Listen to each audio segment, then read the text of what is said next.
Esto es Subterfuge Radio.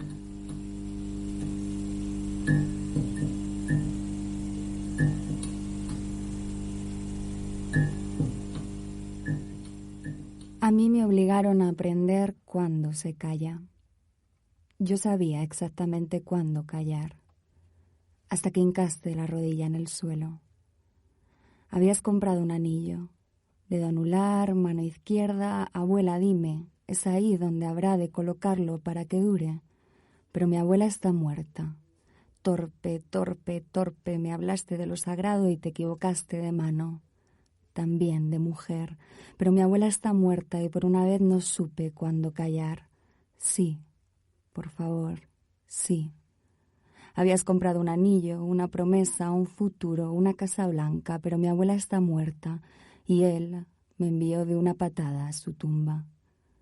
A mí me obligaste a aprender cuándo se odia.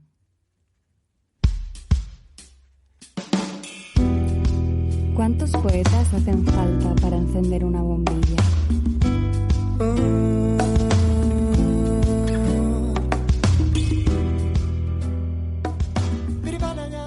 Buenos días, Paula Carrillo. Buenas noches a los que nos estén escuchando. Yo es que yo tengo fe en que la gente nos escucha por la mañana mientras desayuna. Según sale, ¿no? Según sale el sol, se despiertan y ya sí afrontan el día con belleza. Yo voy a mandar un saludo muy especial a aquellos que están escuchándonos el martes por la mañana y según sale los fieles seguidores.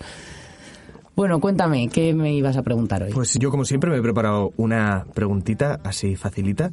Mentira. Yo te he preguntado sobre palabras, sobre poesía, sobre autores, sobre poemarios. Y es verdad que, que al final tenemos un podcast que habla de literatura un poquito más en general, no solo de poesía. Entonces, me gustaría preguntarte alguna peli que se te ocurra que precisamente destaque o para ti sea importante por el guión, por el texto. Se ha echado la mano a la cara. Está mirando hacia abajo. Vale, así por ponerme un poco chula, voy a decir que a mí me interesa un montón el cine italiano y hay como ciertas cosas que me parecen brillantes. O sea, como mis escenas favoritas son de este tipo de películas. Por ejemplo, la escena final de La Dolce Vita es una de mis escenas favoritas del cine. No es tanto en cuanto a lo que hablan, porque precisamente es lo que no hablan, ¿no? No sé si lo tenéis en la cabeza. Un poco. No es destripar una película, pero bueno, sí que es un poco spoiler. Puedes pasar 30 segundos para adelante si no quieres escucharlo. Es como que hay un momento en el que le habla a una niña al otro lado del río y no entiende lo que dice porque está muy lejos y le hace gestos al protagonista, que Marcello Mastroianni,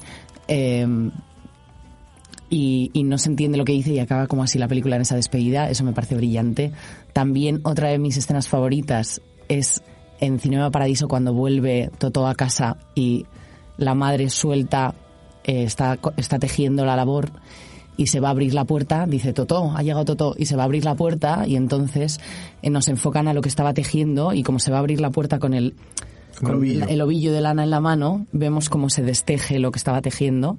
Me parece, no sé si es así, pero me parece como una referencia a Penélope, al velo, a las mujeres esperando, no sé, me parece brillante. Bueno, y así como son dos cosas que se me han ocurrido. Me gusta mucho que justo te haya preguntado por textos y hayas escogido dos escenas en las que precisamente lo que brilla es esa incomunicación o esa ausencia de texto. Gracias. Me ha gustado de verdad. Yo te lo compro, 100%. Pero así como de conversaciones brillantes de una peli, no, ahora mismo no, o sea, no. Un Avengers. Sí, desde luego, sí. Pues mira, yo defiendo muchísimo el pop en el cine. A mí, una de las películas más maravillosas que me parecen de nuestra época es, por ejemplo, Princesa por sorpresa, parte 2. Bueno, hasta aquí el nuevo capítulo de Cuántos Poetas. Muchísimas gracias por escucharnos. No, es verdad, Princesa por sorpresa. Di tú lo que estabas pensando, que seguro que es mucho más elaborado. No, o sea, estaba pensando. La verdad es que siempre que te hago estas preguntas es como que no me preparo las respuestas. Hoy he pensado un pelín y no se me ocurría ninguna. Y me he acordado de que hace poquito vi Blue Valentine, que es muy bonita y tiene unos diálogos que precisamente creo que brillan mucho por la sencillez que tienen y por la organicidad. O sea, creo que transmite muchísimo desde lo concreto, que es un tema del que además luego hablaremos un poquito. ¿Tengo ahí alguna pregunta? Vale, pues entonces voy a presentar ya a nuestra invitada de hoy. ¿A quién tenemos hoy, Paula? Bueno, pues habéis escuchado, como podéis ver además en el título del podcast, a María López. El primer poema que nos ha recitado es de su libro Descoser la cesárea, publicado en 2018 con Entropía Ediciones, a los que también mandamos un saludito. Antes de eso había publicado en 2015 Maya o Sangre, que es un libro en el que habla a través de su alter ego, a pesar de que en ese momento tenía, lo estábamos hablando antes, 19 años recién cumplidos. Es como hay de repente un recurso ahí muy original, muy maduro, ya apunta maneras, aunque luego hablaremos también del proceso de evolución que hay entre una cosa y otra. Y ahora pues está muy metida en el tema de la traducción, de la investigación literaria, también desarrollaremos. Es una enamorada de la poesía francesa, de todo lo que tiene que ver con Francia o con el mundo francófono, y como habéis podido escuchar es una señora elegante como ninguna, elegantísima en todo su hacer, en cómo recita, en cómo le flota la ropa sobre el cuerpo cuando camina. Y nada, os dejo con ella y que nos cuente un poquito quién es así para quien no la conozca, o algún dato de ella que le apetezca contar. Muchas gracias, Carrie. Bueno, buenas tardes, buenos días, buenas noches a todas. Sí, soy María López Morales, porque bueno, esto es una coña que tengo siempre con mis padres, que en el momento de cuando empecé a escribir y cuando se empezaban a hacer carteles promocionando eventos, me puse muy quisquillosa diciendo que tenía que incluir el segundo apellido, que es el que pertenece a mi familia materna, para representarme al 100%. Y bueno, soy filóloga francesa, aunque ahora mismo reniego un poco de todo lo francés para irme hacia mira que bien, entonces mi presentación estaba acertadísima. No, es un apunte. Reniego de lo francés para ampliar la visión hacia lo francófono. Porque bueno, hay unas cuantas nociones colonialistas en hablar de literatura francesa y bueno, eso, sí. Yo quiero decir que he dicho lo francés, sí, y luego has puntuado, muy bien. Ojo. Y efectivamente al lado de mi faceta escritora me concentro más en estar detrás de la barra o detrás del escenario, investigando, traduciendo y organizando eventos que promocionen la cultura francófona. Pues entramos directamente. Entramos a ¿Empiezo saco? yo? Sí. Vale, pues para recoger un poquito, ir un poco en orden cronológico, yo creo. Genial. Te quería preguntar como que nos hablases un poco de cómo empezó tu relación con la poesía desde el momento Maya o Sangre hasta Descoser la cesárea y hasta ahora, cómo ha sido un poco esa evolución. Vale. Yo, si me permites, te iré metiendo ahí alguna morcillita, alguna pregunta por ahí. Genial. Pues acceso a la escritura creo que de la mejor manera posible, muy idílica también, que es a través de mi profesor de literatura del instituto. Eso marca muchísimo tener a una persona tan inspiradora como es él, que es Raúl, ahora amigo, y bueno, pues empezó a detectar que utilizaba sus trabajos de literatura como una vía de escape para escribir, que me iba siempre por derroteros y nunca decía lo que él pedía dentro del currículum, pero profundizaba quizás más. Entonces me dijo, deja de utilizar ya mis trabajos para escribir, escribe. Acababa de romper con mi primer novio, muy a 3 metros sobre el cielo todo, y escribí unos poemas que enseguida me di cuenta de que no quería ir por ahí, que no me hacía ningún bien, y le dije, Raúl, acabo de empezar y lo dejo ya. No, y si crearas un personaje y empezaras a escribir a través de él o de ella, Entonces, cuarto de la ESO, 16 años creo que son, y empecé a crear la historia de una mujer, que es Maya. Todo lo que ocurría en mi vida, o todos mis paseos de camino al instituto, empezaban a construir y a tejer una historia muy loca que se iba de mí, y yo estaba muy agradecida de encontrar un medio a través del cual salir de mí, y fue a partir de ahí, con 16 años, que empecé a escribir sobre Maya. Maya se intercambiaba cartas con Manuel, que era el personaje también alter ego de mi profesor, y seguí escribiendo hasta que me di cuenta de que volví al lugar que no me gustaba, que era utilizar a Maya para escribir sobre mí misma, y fue en ese momento en el que me di cuenta de que Maya había acabado para mí y que era momento Tuviste que matarla. La maté. Tuvo que morir. Claro, porque con este tema del alter ego me parece, por una parte, súper interesante. Sí. Porque deberíamos te permite hacer el ejercicio del alter ego. Yo tengo un perfil secreto en Instagram. ¿Qué? Nunca lo había dicho en público con Dios, otro nombre. es de Freps. Estaba pensando en algún poeta que no se le viese la cara, pero no, o sea... Eres señorita Baby. Soy señorita Baby. Sí, tenía que decirlo abiertamente. No, que me parece muy interesante el hecho de que al final te permite un espacio de sinceridad mucho mayor, porque es verdad que muchas veces al escribir poesía nos exhibimos de una manera tan sincera y tan desnuda que a veces da mucho miedo. A mí me ha pasado, por ejemplo, de autocensurarme en poemas por saber que lo estaban escuchando mis padres o mi hermano o una pareja. Entonces, en ese punto me parece muy interesante, pero claro, justo con la presentación que has hecho de Maya, me daba también un poquito la sensación contraria de utilizar a Maya para hablar de otras cosas que no fuesen como pues esto que has dicho de caer en el mismo lugar en el que estabas escribiendo tú desde tu propia persona, sino que era como también un poquito una vía de escape hacia poder escribir de cosas más universales o de problemas un poquito más que no te doliesen tanto. Sí, pero esto se problematizó de esta forma solo al final. Durante los años de instituto, lo interesante, y yo no me estaba dando cuenta para nada de lo que estaba pasando, era que estaba formulando y poniendo voz a problemas y a situaciones muy, muy lejanas a mí.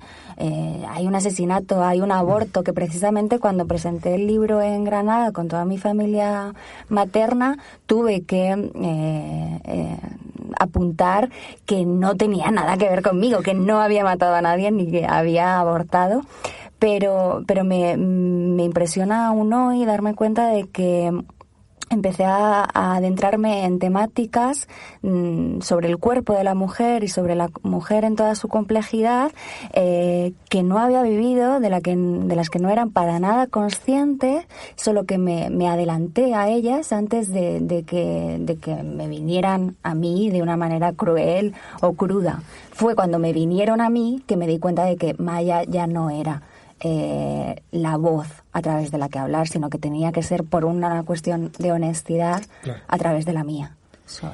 Claro, a mí también me ha pasado un poco, me has recordado un poco esto que dices, y me parece curioso porque tú escribiste este poemario en 2015, iba a decir 2005, que tenías 10 años, en 2015, y que probablemente fuera antes de meterte en el feminismo como tal, o sea que, bueno, no sé, igual ya habías, pero no creo que hubieras leído, ¿no? Porque, no, para nada. O sea, no estabas en ese punto de haber leído ensayos, de haber estudiado, haber mirado cosas, haberte estudiado a ti misma, tal, y ya de repente ves ciertas cosas que salen de tu escritura, o por ejemplo a mí me pasa como analizando mis gustos con esa edad, que veo cosas que digo, joder, ya me gustaba esto, y ahora lo vuelvo a ver y digo, vaya, pero si es que aquí ya hay una pequeña semilla de lo que puede ser después. Sí, además es bonito porque esa semilla nace tanto de la inocencia como de una pureza por querer conocer, que ya se irá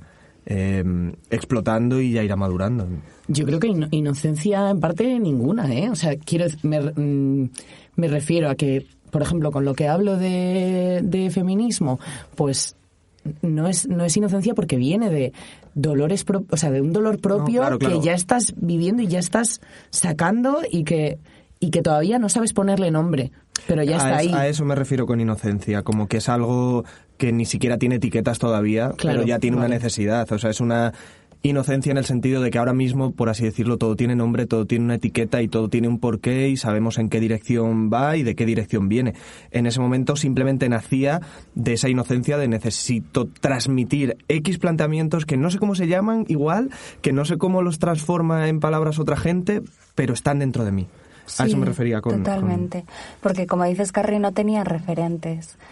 Porque además tenemos esa mala suerte de que en el instituto referentes feministas no vienen por ningún lado, ni de la parte de la historia del arte, ni de la filosofía, ni de la literatura. Mis referentes eran masculinos, buenos referentes, como es el caso, yo que sé, de toda la generación del 27, pero la única gran mujer que sí que me empezó a calar fue Emilia Pardo Bazán. Y ni siquiera de ahí yo me estaba dando cuenta de que trazaba puentes, pero sí que no sé de qué manera me llegaron violencias simbólicas y materiales que desembocaron en la historia de Maya, súper lejanas a mí, y con esto de buscar las palabras para ponerle nombre, recuerdo con mucho cariño que el diccionario fue mi amigo, el diccionario de sinónimos fue mi amante, y estuve ahí buscando la palabra exacta, que yo ahora mismo si releo, que me cuesta mucho releer Maya o Sangre, me doy cuenta de que estaba ya creando todo un imaginario poético de vocabulario muy sostenido, que a lo mejor hoy en día no me representa, porque ahora mismo a lo mejor busco la palabra más cotidiana, más cruda, Ya, ¿no? Ahí era Eso muy por grandilocuente. ahí Hemos hablado Sí. alguna vez también de bueno, que me siento identificada en lo que dices, porque a mí también me ha pasado momentos de decir, he escrito un poema, pero voy a buscar un sinónimo que suene un poco más culto, ¿sabes? O algo así como y ahora como que huyo totalmente de eso y es como, qué sencillo ha quedado este poema, qué bonito, qué lenguaje más sencillo. No sé. Sí, yo sí que tenía un poco la voluntad de encriptar a propósito. Sí, pero puede ser encriptado en plan que no estés contando las cosas, que no sea claro, pero que el lenguaje no hace falta meter de repente una palabra que no conozca nadie, no, claro. ¿sabes? O... No era el objetivo de ser un sillón de la RAE de repente, sino más bien de... Yo no rimo ni me importa para nada la forma, pero sí yo leo mis poemas en alto y necesito una cadencia que de alguna forma vaya recogiendo el ritmo, toda la temática. Y sí que esas palabras me eran necesarias para conseguir ese conjunto cadente y doloroso. Crean una atmósfera Total, diferente. eso es. Crean una atmósfera diferente. Justo, o sea, teníamos aquí una preguntina de cómo, o sea, me interesa mucho el conocer un poquito cómo esa María del primer poemario llega a la María de Descoser la cesárea, que son dos personas muy diferentes a la hora de enfrentarte a los textos, ya no solo por la madurez evidente del paso de los años, sino tanto cómo están abordadas las temáticas, como cómo están abordadas las referencias. Pues yo te soy sincero, en el primer poemario había, por ejemplo, momentos con ciertas palabras o con ciertas referencias que me perdía un pelín el mensaje. En el segundo, o sea, en Descoser la cesárea, encuentro esas referencias metidas con una elegancia y con una como necesidad de tienen que estar aquí porque realmente me aportan un montón y me aportan otros ángulos al poema. Entonces, ¿qué ocurrió durante esos años para esa evolución tan bestia? Ocurrió quizás un pacto conmigo misma de la honestidad de la que hablábamos. Ya empiezo a descubrir que esas violencias las puedo vivir en mi propia piel y las empiezo a vivir porque entro en un mundo, entro en la universidad, entro en el panorama literario de la calle, no de las grandes esferas, sino de la calle. Empiezo a meterme en la noche, empiezo a vivir, porque es que antes no había vivido. Entonces empiezo a vivir, empiezo a darme cuenta de que mi cuerpo y de que mi mente empiezan a experimentar situaciones que quiero contar para mí misma. Además, siempre he escrito para mí misma. Entonces, claro, hay una transformación discursiva muy grande que creo que viene de tomar las riendas de mi propia escritura y de mi propio proyecto literario. Y también muy influenciada para bien de lo que empiezo a escuchar en los bares y en los recitales. Empiezo a escuchar cosas que me interpelan, que me hacen darme cuenta de que hay un camino literario que quiero tomar, y empiezo a tener referentes reales que sí que influencian lo que hago. A ver, ¿quiénes? Cuéntanos, ya que ya lo has dicho tú. Pues en ese momento, Miriam Reyes, que aún hoy sigo catalogando como mi poeta de cabecera. Fue Raúl quien ya una vez que dejó de ser mi profesor en segundo de bachillerato me daba poemarios de ella. Descubrí un mundo que me dejó... Me transformó muchísimo leer a Miriam Reyes. Todos sus poemarios son exquisitos, y era pues una poesía que era la poesía que se llama de la confidencia, ¿no? Confesional, la poesía confesional que viene de Anne Sexton y de Sylvia Plath. Yo empezaba a ver que estaba ahí, y lo tomé como camino a seguir. Miriam Reyes, y ahora mismo pues María Sotomayor, Sara Torres. Sara Torres ahora mismo es mi otra gran referente, Luna Miguel, pues todas estas poetas que ponen la vulnerabilidad de su cuerpo y de su placer en el centro como objeto de escritura, y he seguido ese camino. Pero hay una cosa que me parece súper interesante y súper positiva, sobre todo porque cada vez dolorosamente me cuesta más encontrarlo, que es el tema del compromiso, y es algo que en ti lo veo bastante, de decir, vale, yo escribo, y como escribo estoy comprometida no solo con mi obra, sino con la obra tanto de mi generación como de lo que tengo alrededor. O sea, a esto me refiero en que normalmente pues conoces a bastante gente, a bastantes poetas, que es como, no, yo escribo. Ah, tal, pero luego no hay un compromiso detrás de búsqueda, de interés y de estar las 24 horas del día centrada en ese ejercicio. Y en ti es una cosa que me gusta mucho, el hecho de, ya solo por las cantidad de referencias que hemos dado en 20 minutos que llevamos, de decir, vale, hay un compromiso real con mi obra y un compromiso real para hacer crecer mi obra. Eso me parece... Yo por ahí te mando un aplauso. Gracias. Pues yo estaba pensando ahora con algunas poetas que has mencionado, que le planteaba antes a Pablo que quería como sacar este tema contigo, y no sabía si decirlo igual al principio o luego, o cómo hacerlo, porque creo que ahora mismo a nivel nacional, sobre todo, que es como yo la verdad es lo que conozco más o que he leído más, creo que hay un montón de poetas y de escritoras y de novelistas que son más o menos de la misma generación, como de la generación de Luna Miguel y tal, que he visto que también habías leído a Sara Mesa, no sé si la acabas de mencionar. Sí, y Sara Torres, pero a Sara Mesa también la he leído. Uh-huh. Y te quería sacar, y también Pablo se leyó hace poco, que me estuvo comentando el de Andrea Abreu, Panza de Burro. ¿Tú lo has leído? No he leído la novela, pero coincidimos en su día en bares y la escuché recitar. Sí, sí, no sabía que escribía poesía también. Viene de la poesía, y la poesía me pareció exquisita. La escuché recitando en el aleatorio. ¿Ah, sí? Uh-huh. Pues me hubiera gustado estar, la verdad. Pues sí, y como que yo he estado descubriendo también últimamente, bueno, María Bastaros ya la conocía de antes por la poesía, pero también la novela que hizo después de Historia de España contada a las niñas, Un amor de Sara Mesa, como que veo ahí como un hilo de alguna forma que las une, no sé si sería como un movimiento o como una tendencia, y digo, joder, María ya que está como estudiando investigación, o sea, como que está haciendo como investigación literaria y tal, le voy a preguntar sobre esto, a ver si ella ve como una tendencia común o como hilos comunes de repente de conexión entre estas autoras que te contaba. Sí.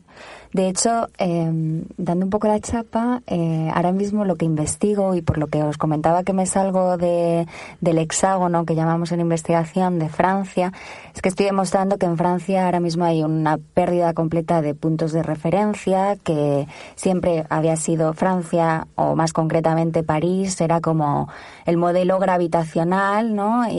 Como un modelo gravitacional, como un sistema solar, que toda la producción cultural y literaria nacía de ahí, y para formar parte del modelo intelectual de referencia había que estar allí.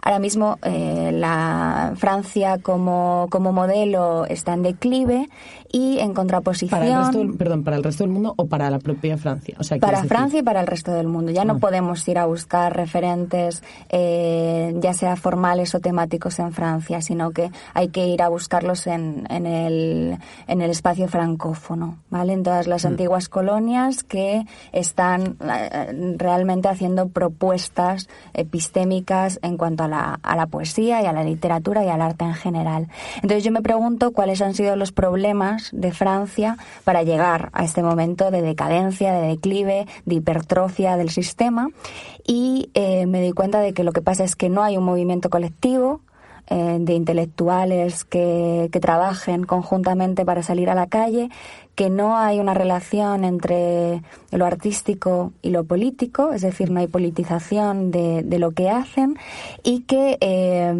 no, por lo tanto, no llegan al público como de un tú a tú, ¿no? Nos quedamos en Foucault, en Sartre, en Lacan, como los últimos grandes. Poco, y a los señores ya han quedado un poquito atrás, un pelín, ¿eh? Eso es. Todos mis respetos al señor Lacan, pero... Y además ombliguismo puro, y para nada apertura hacia el resto. Y lo hablaba el otro día con compañeras, que en España está pasando todo lo contrario. Precisamente sí que hay nichos de creación colectiva, o al menos de conversación y de diálogo colectivo, para saber qué estamos haciendo, cómo lo estamos haciendo y a dónde queremos llegar.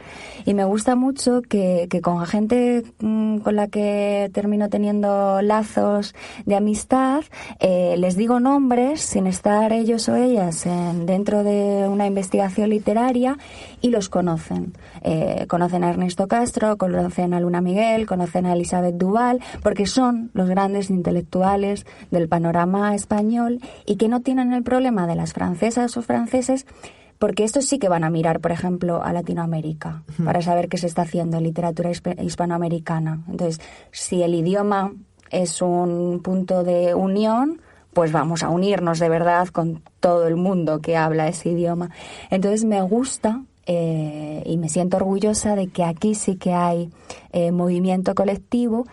Y no creo que sea tanto que la justificación sea generacional como temática, como ideológica. Hay una ideología que nos une, que es potencialmente feminista, que huye y denuncia todas las violencias fascistas, capitalistas, y creo que es ahí, a través de la ideología, que hay un movimiento que les está posicionando como grandes figuras que van a perdurar, o sea, que van a salir en los libros.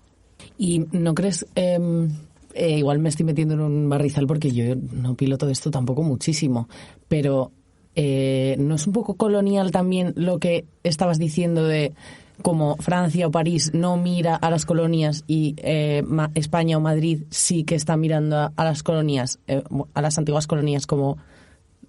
Pero para aprender de ellas.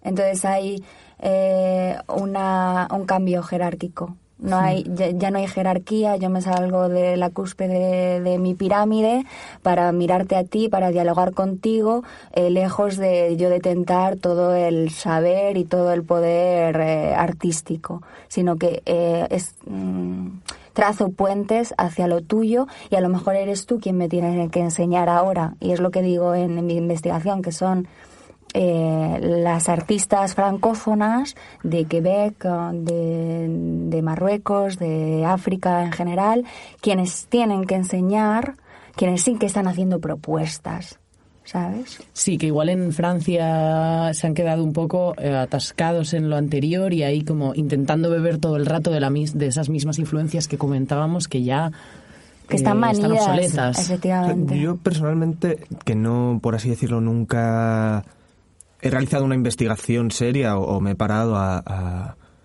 estudiar o a conocer todo el ámbito literario francés, sí que encuentro, por así decirlo, como una falta de referentes en cuanto a lo literario, pero un repunte muy, muy bestia a nivel musical, que es un poquito de lo que sí que controlo a nivel musical por ejemplo, el trap en Francia, hablando de así un poquito más general, mientras aquí en España supone un divertimento, en Francia, y no solo en Francia, sino en todas las regiones francófonas, porque es muy bestia, el trap funciona como una herramienta social de cambio muy potente y como un movimiento cultural al cual prestar bastante atención. Aquí tenemos el trap, pues tengo dinero, tengo billetes, tengo culos, tengo algo absurdo, pero en Francia también me parece que hay mucho de eso, ¿no? Cada vez un poquito más, pero en Francia, precisamente desde el principio, con gente como Kalash o como la PNL, que han salido del barrio y han creado música desde el barrio para el barrio y creando cambios sociales muy importantes desde abajo, claro, yo ahí sí que veo como que puede ser, desde mi punto de vista completamente ignorante, que encuentro como que había una necesidad de frenar un poco igual, de decir, hey, nos hace falta algo un poquito más callejero, más de tocarse unos a Sí, estoy otros. de acuerdo, pero ¿quién hace ese trap?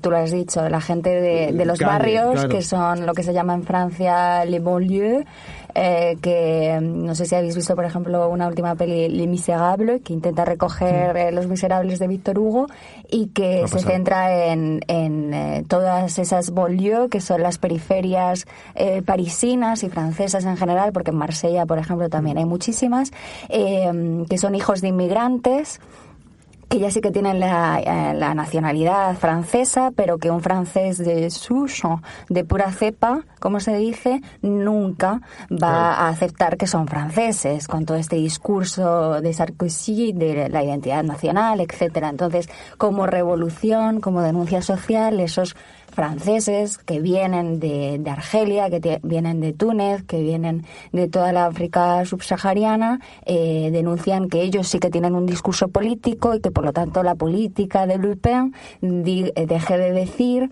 que en esas banlieues solo hay violencia, solo hay droga, mientras que ellos demuestran que hay producción artística. Claro, pero ¿cuál es el problema? Increíble. Que un France Inter, los grandes instrumentos de hegemonía y de legitimación de sus obras, no ponen en hora punta sus canciones, ¿no? Entonces se recoge a través de un movimiento callejero que es muy importante, pero justo es lo que os decía, son los francófonos los que están proponiendo nuevos modelos y no los franceses. Vale, pues para también rebajar un poquito, que nos habíamos subido un poquito a las nubes juntos, vamos a dar paso a una sección divertidísima, ¿no, Carrie? Sí, apasionante. Dentro cabecera. Sección disección. La sección en la que uno pregunta y otro responde. Vale, vamos allá. Si solo pudieras elegir uno para que lo leyera alguien, ¿el primer libro o el segundo? El segundo. ¿Pasear por París o pasear por Madrid? Me estoy reconciliando con Madrid, pero hace unos años te hubiera dicho que por París. Decido, venga, como estoy contra Francia, Madrid. ¿Salir de fiesta por París o por Madrid? Por Madrid, sin duda. ¿Annie Ernaux o Miriam Reyes? ¡Qué cara! Annie Ernaux. ¿Para escribir en la ciudad o en la playa? En la ciudad. ¿Y malla o sangre? La sangre. Sí, pues es que te he hecho esa pregunta porque como que creo que es muy, muy importante para ti, bueno, no sé, muy importante para ti, esto es un poco exagerado, pero como el tema del mar y de la playa como que te gusta mucho o tal, y digo, yo creo que María, escribir en la playa o sea, no sé por qué te imaginaba ahí. Adoro leer en la playa, adoro que ese paisaje marítimo sea, y de hecho ahora con el tercer proyecto que se llama El acantilado de las cabezas, sea el desencadenante de todo un discurso poético, pero soy animal de ciudad, soy súper cosmopolita. De hecho viví en Estrasburgo, iba a vivir 1 año y duré 3-4 meses porque hay mucho campo y no me inspiraba como pensaba que podía hacerlo. Entonces sí que ahora estoy recogiendo todo el paisaje como objeto que desencadena el discurso, pero a la hora de concretizarlo tiene que ser en una cafetería bonita de un barrio inspirador. Pues ya que has mencionado El acantilado de las cabezas, cuéntanos un poquito cómo va ese nuevo proyecto. No sé, ¿está terminado? ¿Tenemos fecha? ¿O está en proceso? Está en proceso desde hace mucho tiempo, demasiado, precisamente porque pensaba que Estrasburgo iba a ser una fuente de inspiración como la fue París en su día. No lo fue, y me estoy dando tiempo. Sí que es verdad que por toda mi parte profesional dejo la creatividad y la energía agotada, porque ya sea por la investigación o por todos los artículos más de divulgación que produzco, ha sido un año de no parar de escribir, pero desde el otro lugar, que me hace muy feliz, pero que no me deja energía para mi poesía. Pero bueno, no me presiono, ese proyecto está ahí, está bien construido. Como os decía, nace de ciertos paisajes que con el tiempo me he dado cuenta de que han sido transformadores por completo, como fue con 16 años un acantilado en Eastbourne, en Inglaterra, que se llama Beachy Head. Entonces ciertos paisajes como también el Mont Saint-Michel o lo poco fértil del campo estrasburgués, me doy cuenta después de que pueden ser pues un punto de referencia del que partir y del que también salir un poco de mí para crear paralelismos, analogías desde la tierra. Vale, pues mira, yo te quería preguntar, porque además, según lo que acabas de contar de cómo te inspiran ciertos paisajes o ciertos momentos para después crear un poquito lo que es todo el fondo de una obra. Yo en Descoser la cesárea hay una cosa que no sé si es intencionada o no, que mientras me lo leía era como que no sentía división entre poema y poema. Encontraba, por así decirlo, un conjunto entero, como cuando me estoy leyendo una novela, en el cual me era muy difícil parar. Normalmente con un poemario, pues lees un poema y puedes cerrarlo y leerte otro al día siguiente. Pero con el libro, con Descoser la cesárea, me pasó lo contrario, era como que no podía parar. Tenía que continuar porque si no sentía como que perdía el hilo de algo mayor que me estabas contando. Entonces te quería preguntar si es intencionado, si no, si sueles enfocarte en la creación de cada libro, pues como con una idea general que después vas explorando momentáneamente en cada poema, o como... Uh-huh. Sí que hay esa línea, ese hilo narrativo, sin duda. Para mí es esencial en un poemario. Ya se ha escuchado muchas veces, creo que estamos todos en contra de publicar un poemario que no sea más que poemas juntados de notas de iPhone. Entonces sí que hay una pertinencia narrativa. En Descoser la cesárea en concreto viene de una experiencia en la ciudad, que es Madrid, en la que me están pasando cosas, en la que tomo conciencia de mi cuerpo y de mi lugar en el mundo como mujer y por lo tanto las violencias que eso implica. Y paso a la Ville como la otra gran ciudad que deja huella en mí, en mi experiencia vital, que es París.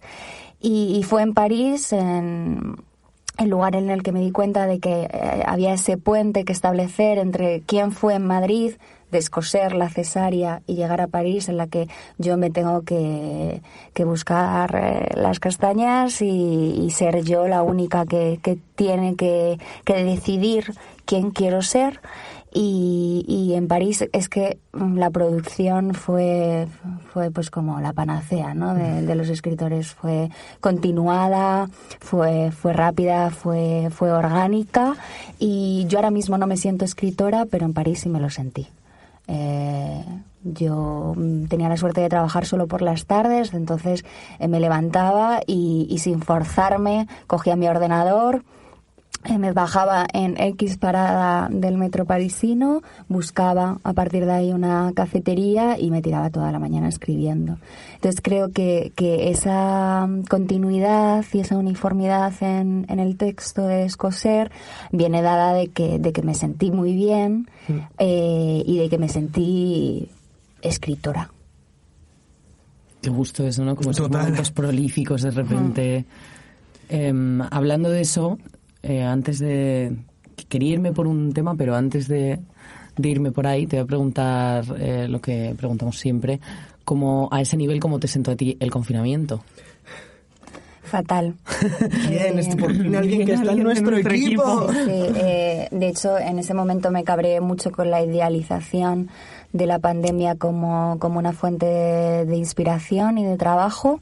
Yo estaba trabajando muchísimo, además, en un trabajo hiper precario, con una jefa capitalista que no valoraba para nada todo el trabajo que estaba haciendo. Trabajaba de 10 de la mañana a 8 de la tarde sin parar, súper impersonal todo, no había lugar para mí ni para mi creatividad. Sí que es verdad que en Semana Santa pues, tuve una semana de vacaciones y la aproveché para leer, porque para mí está mucho antes la lectura que la escritura, pero no, cero creatividad, cero idealización de la pandemia. Gracias.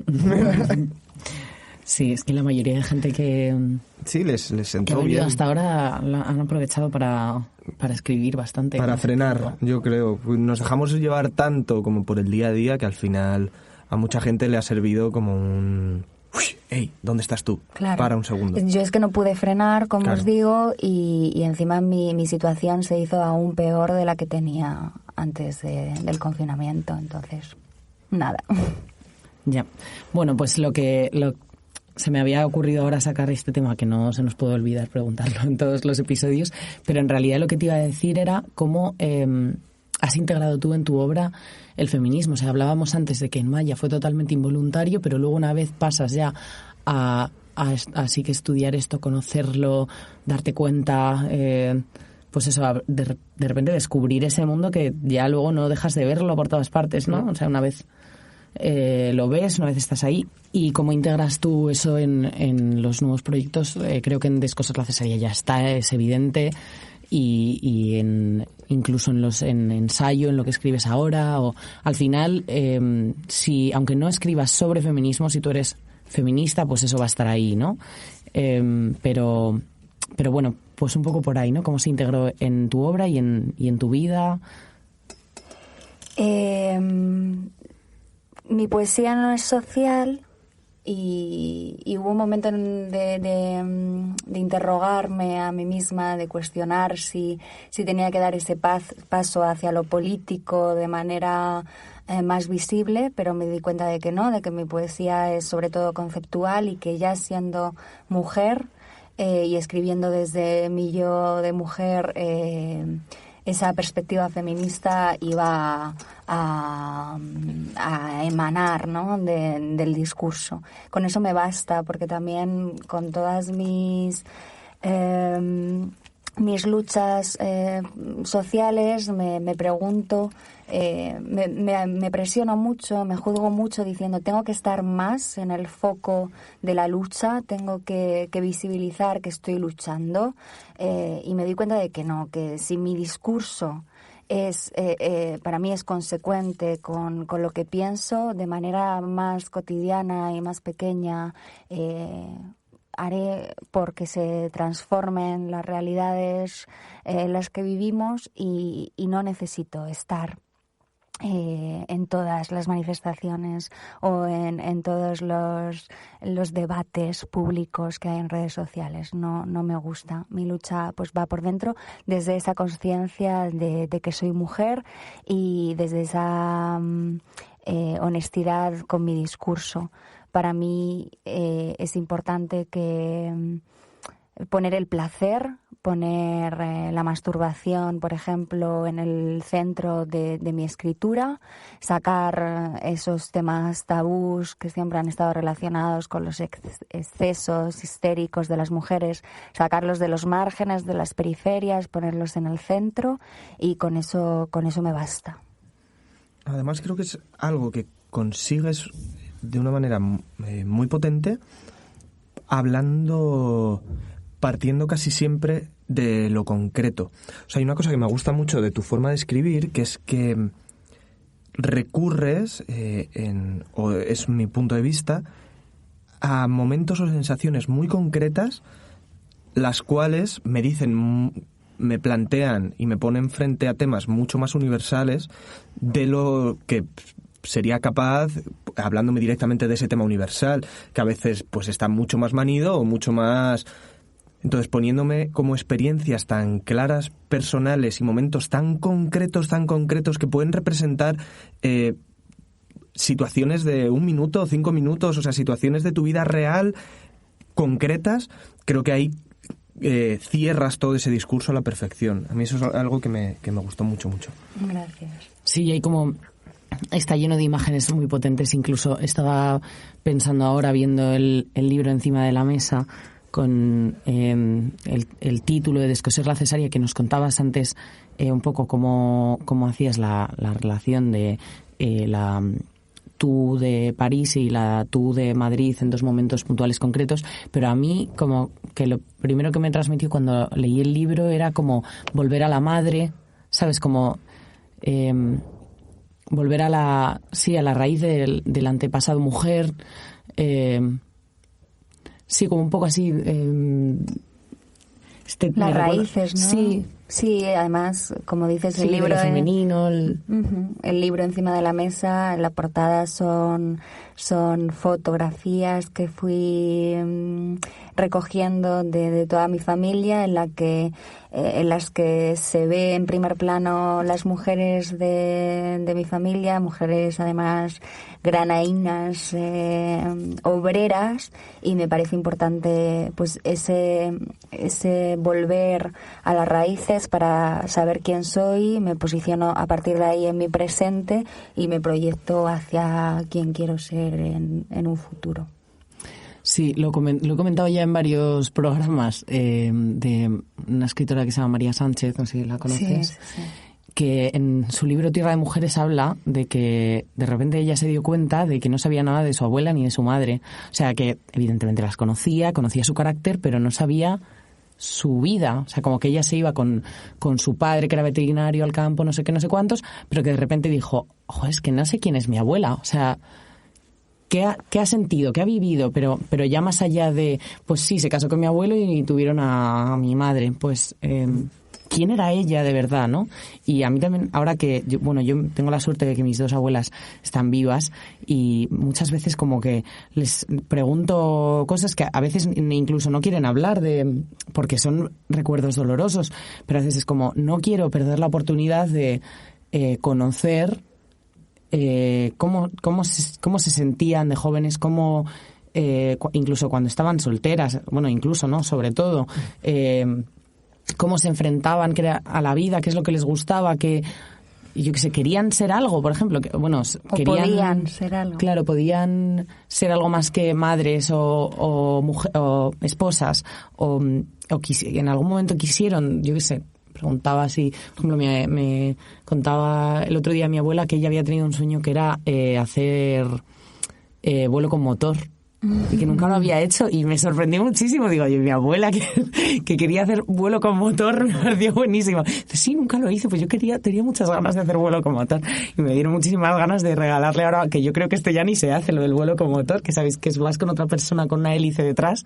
Yo creo que me dieron muchísimas ganas de regalarles, claro, mi abuela ahora con los 84 años que, no me he pasado, 81 o algo así que tiene, pues creo que ya no quiere hacer vuelo con motor, pero me dieron muchísimas ganas de decir, vámonos a hacer vuelo con motor tú y yo.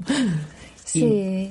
No sé si al buscar las fotos también y al hacer la investigación del libro hiciste un poco ese recorrido de hablar.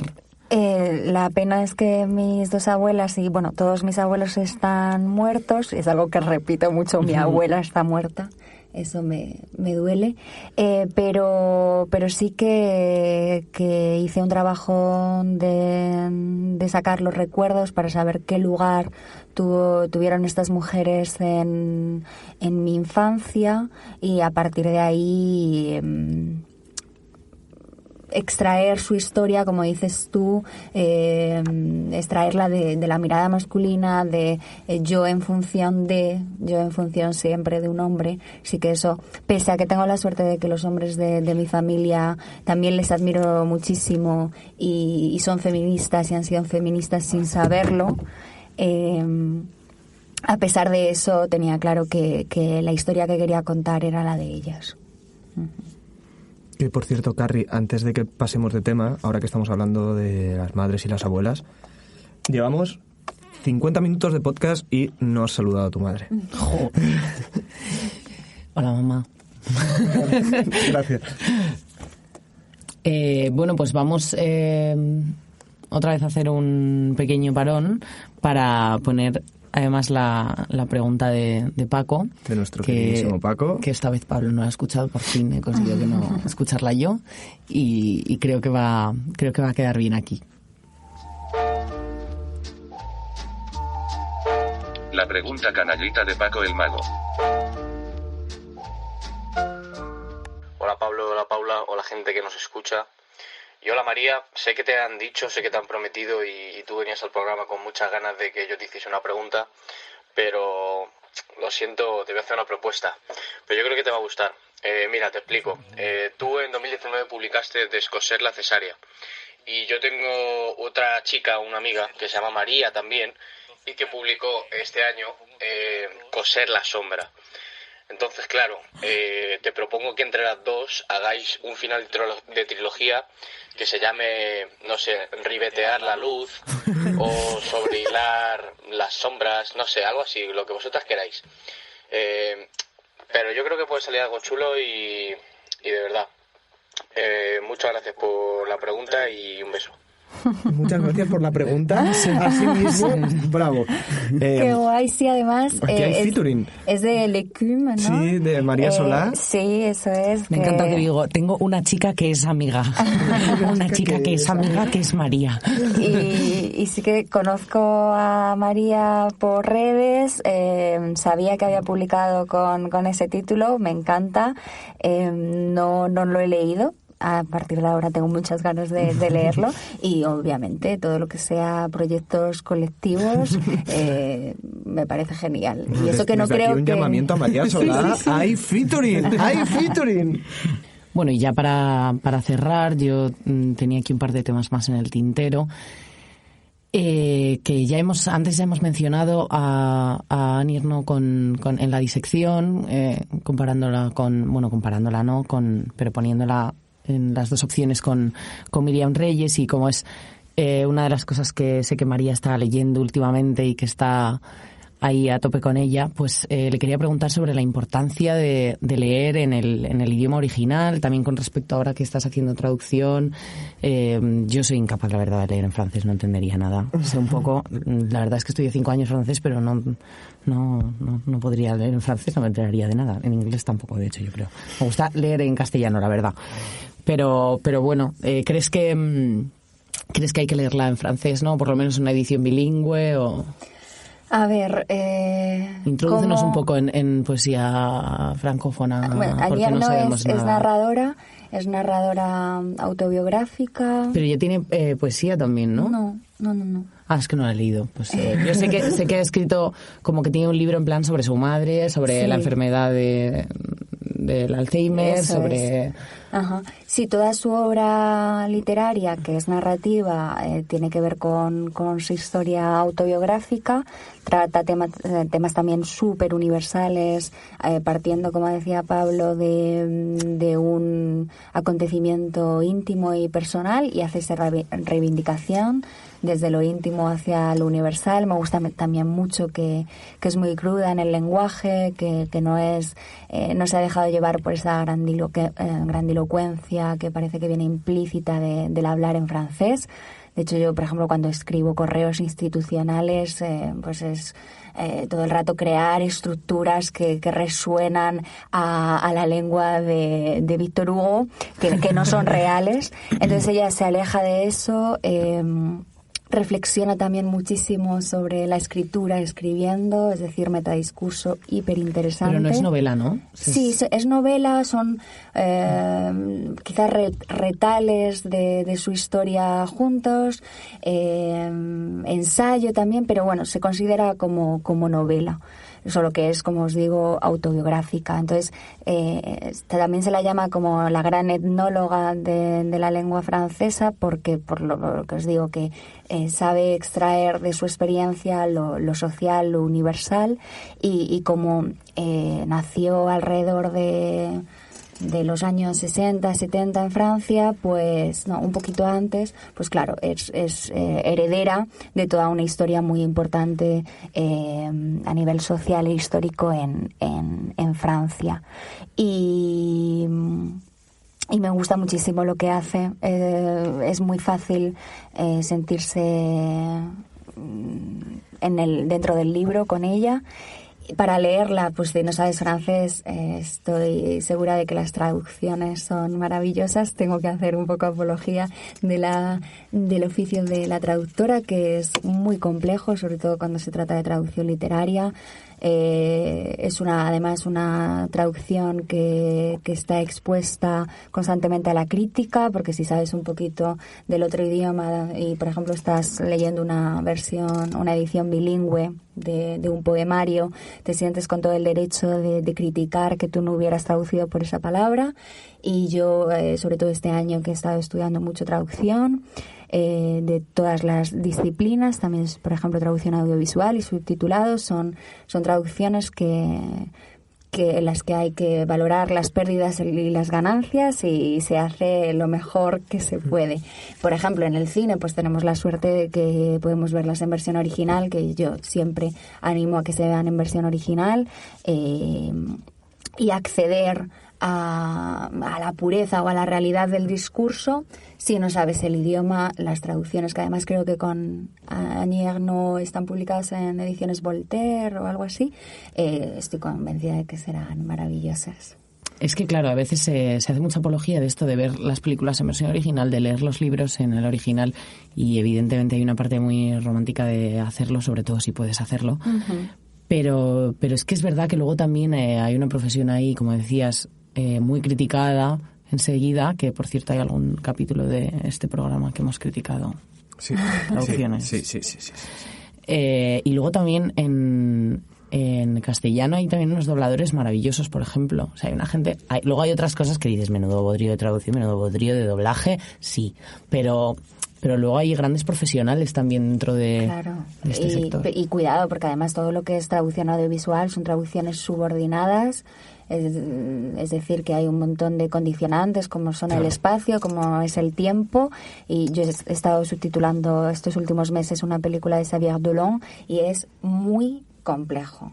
Porque tienes que ir al meollo de lo que se quiere decir, con muchísimos condicionantes que no te dejan pues expandirte como te gustaría.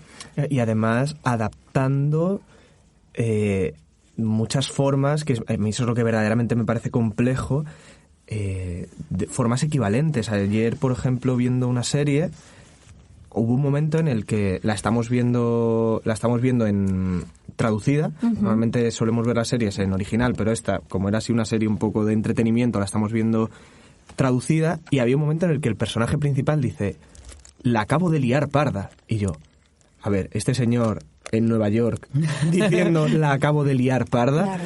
y paramos, me acuerdo, como para un poco reflexionar sobre, joder, qué trabajo tiene que haber detrás para que, cogiendo una frase que seguramente no tenga nada que ver con la he liado parda, que un traductor considere que el equivalente pertinente. en castellano sea liar la parda. Claro. Me parece súper complejo. Para que os hagáis una idea, precisamente con frases de ese estilo que son referencias culturales, yo he podido estar 4 horas reflexionando sobre cuál tiene que ser la equivalencia.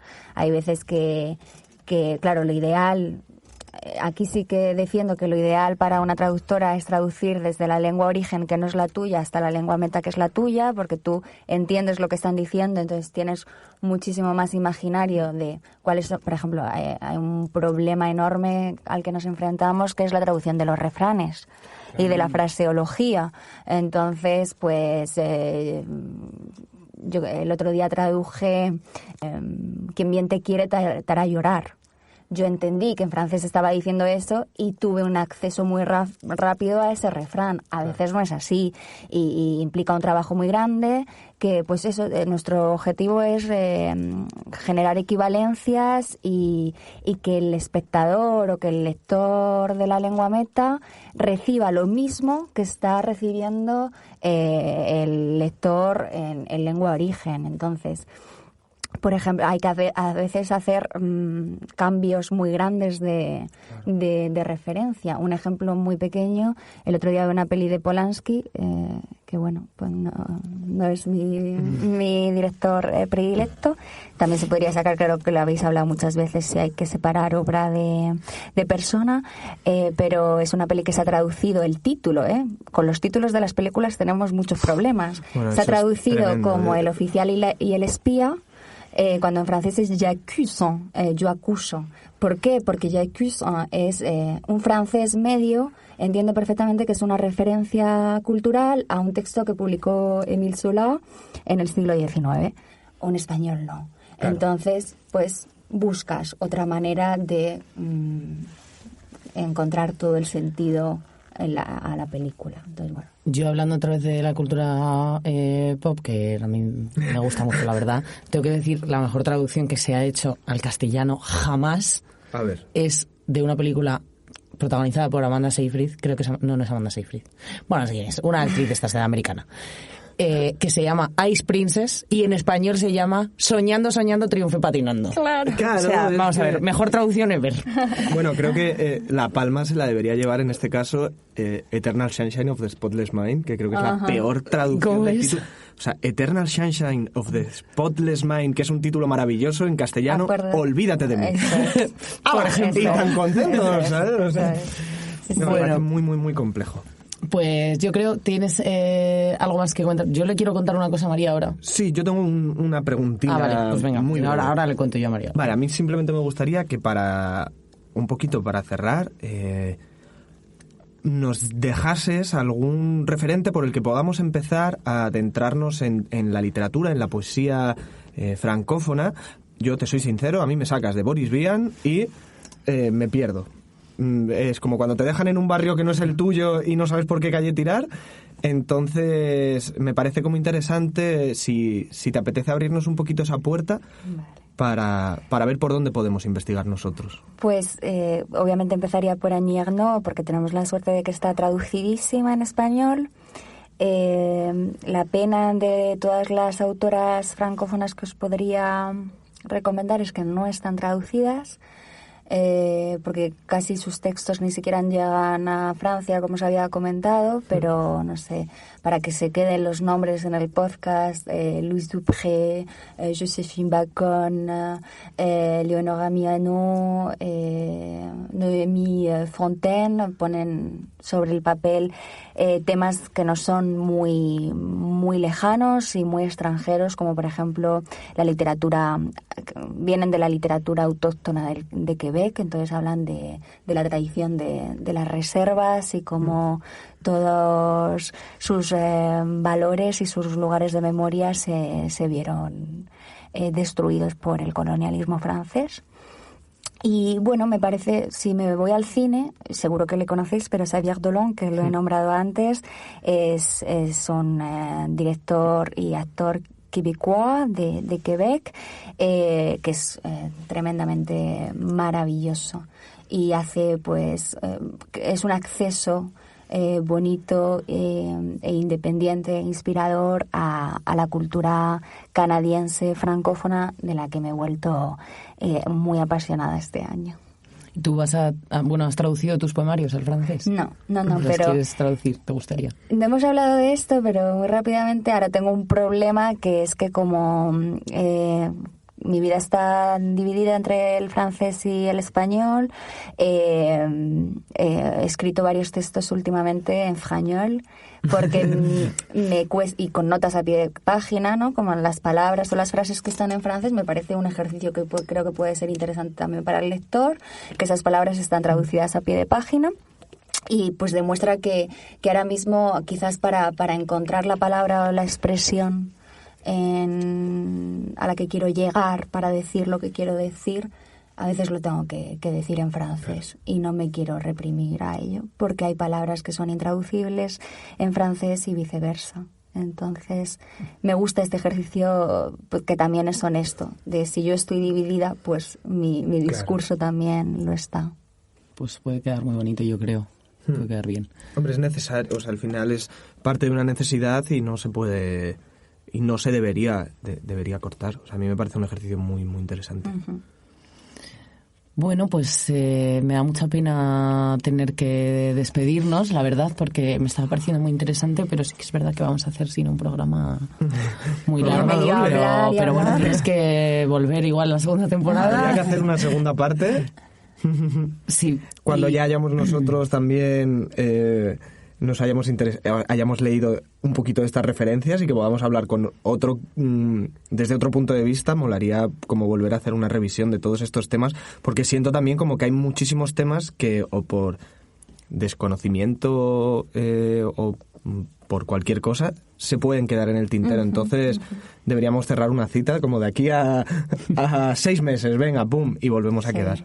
Creo que podría ser algo interesante. Yo, para terminar, que no quiero que se me olvide, sí que hay 3 autoras maravillosas traducidas y publicadas últimamente por Tránsito Editorial, que es una editorial independiente de narrativa maravillosa, que son Chantal Ackerman, con Una familia en Bruselas, Claire Legendre con El nenúfar y la araña, y Caroline Lamarche con Estamos en el borde, o Estamos al borde. Y eso, muchísimas gracias. Pues me apetece un montón, la verdad. Voy a buscar al menos uno, para que me permita la economía poco a poco, ¿sabes? Claro. Sí. Bueno, pues yo para terminar lo que quería hacer era, María, contarte que hemos hecho una cosa, que es que nos hemos hecho un perfil en Ko-fi. ¿Sabes lo que es Ko-fi? No tengo ni idea. Ah, pues mira, te voy a contar muy rápidamente. Y esto es verdad, no tengo ni idea y me lo va a contar. Esto ha quedado muy publicitaria. Pues mira, es una plataforma que consiste en que básicamente, si a nuestros oyentes les ha gustado el podcast, pueden invitarnos a un café a través de esta web. Y entonces, ¿qué tal estaba el café que te has tomado hoy? ¿Estaba rico? Riquísimo. Pues estupendo. Pues, gracias a la gente que nos invitó en el último programa, nos invitó a un café. Pues que sepáis que podéis invitarnos a un café o a una cervecilla en algún momento de la grabación, tanto a nosotros como a los autores que vengan, a través de esta web, que podéis encontrar el link facilísimamente en todas partes. En Instagram, en la bio. Sí, o poniendo en Google Coffee, que es de Co-Financiation y de... Sí. Pues genial, y me parece muy importante terminar diciendo que, por favor, no al trabajo precario en la cultura, así que os paguen el café o más, que os paguen el podcast, que nos paguen todos nuestros trabajos, todas nuestras aportaciones en comunicaciones, en conferencias, que la cultura tiene que estar pagada y que basta ya de que sea precaria. Totalmente. Bravo. De acuerdo. No podía haber un final mejor con esta declaración de intenciones. Muchísimas gracias, María, de verdad. O sea, me he sentido súper a gusto, me parece que hemos hecho un has hecho un capítulo súper interesante, así que muchísimas gracias por mi parte. Gracias a vosotras por verme así, porque me ha gustado mucho vuestras reflexiones. Pues os dejamos entonces con otro poema que va a leer María. Este es nuevo, ¿no? Este es nuevo, Sí, inédito. En exclusiva. ¿Para cuántos poetas? No tiene título, hemos dicho. No tiene título, pero está encabezado, que no lo he dicho, por una cita de María Sánchez, de Cuaderno de Campo, mira. que dice: ¿quién recogerá todo lo que una mujer escribe? Qué bonito. Pues os dejamos con él y hasta el próximo programa. Un beso grande.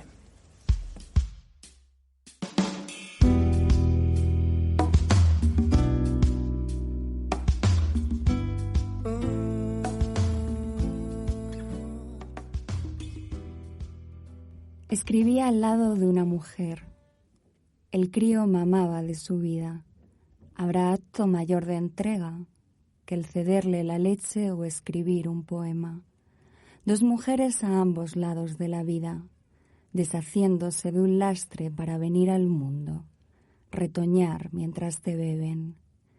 El poema mata su sed conmigo, pero no me necesita. El crío absorbe a esa mujer, pero sí la necesita. Soy prescindible, soy prescindible, soy prescindible. Un sonido de deleite al otro lado. El ruido de la lágrima cuando asoma. Un hombre abre la puerta. La lágrima cae y me pone perdida. Es el padre del crío. No pude alcanzar a ver el beso, pero lo imaginé. El poema ha nacido y reverdece. ¿Qué quedará de mí tras él? No puedo imaginarlo.